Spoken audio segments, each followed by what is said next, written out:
Hello there, how are you doing? Now in this video we're going to learn about JavaScript arrays stack methods. Okay, so the method we will be using are push and pop. Okay.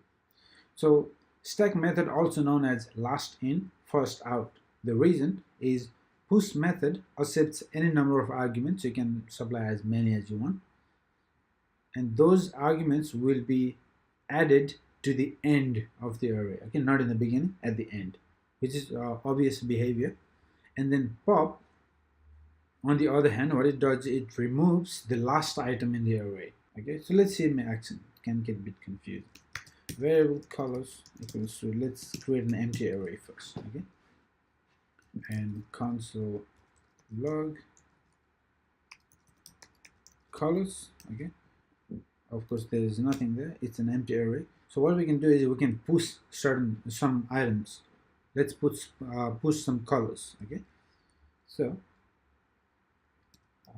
I can assign it to a different variable. All colors equals to colors push, and what I want to push is I want to push a couple of colors. Let's push red,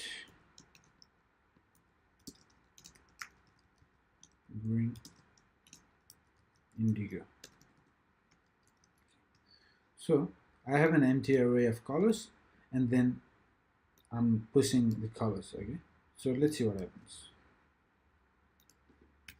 Let's comment this out.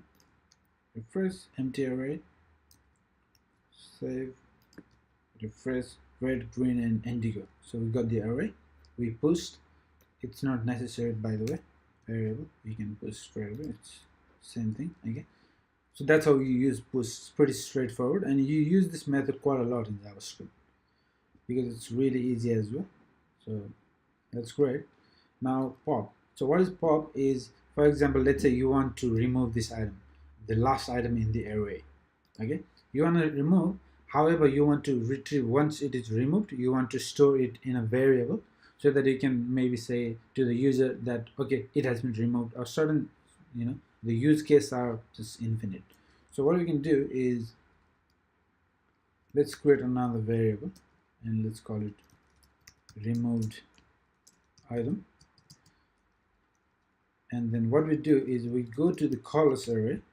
Okay, we go to the colors array, and then we use the pop method. We apply the pop method just like we did push method and push the colors.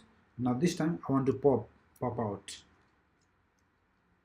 and that's it. You don't need to supply any arguments in. So pop, and by default what it does is just pops out the last item in the array. Okay, so colors, and let's see the removed item as well. Remove the item. Remove item. Okay, let's see. Yeah, so this is the original array. Now it's only 2 because 1 is popped, so it's only 2 left, and then the removed item is indigo. You see that? So these methods become super useful when you work in a real world project, and that time will come, don't worry. So we can again push more. So colors push, let's push again. This time I want to push, let's say yellow. Okay, so what happens? I push twice. That's what happens. Red, green, and indigo, and removed is yellow because a yellow was pushed at the end. So the pop always takes the last item of the array. Okay? Pop removes the last item, so it removed. I added, it removed, and then the original arrays become 3. Alright, so pretty useful, pretty cool, these push and pop methods, and that's all there is to learn. It's pretty easy. So the next method we're going to learn is about queue method, and they basically shift and unshift, and we're going to cover that in the next video. Let's see you in the next video.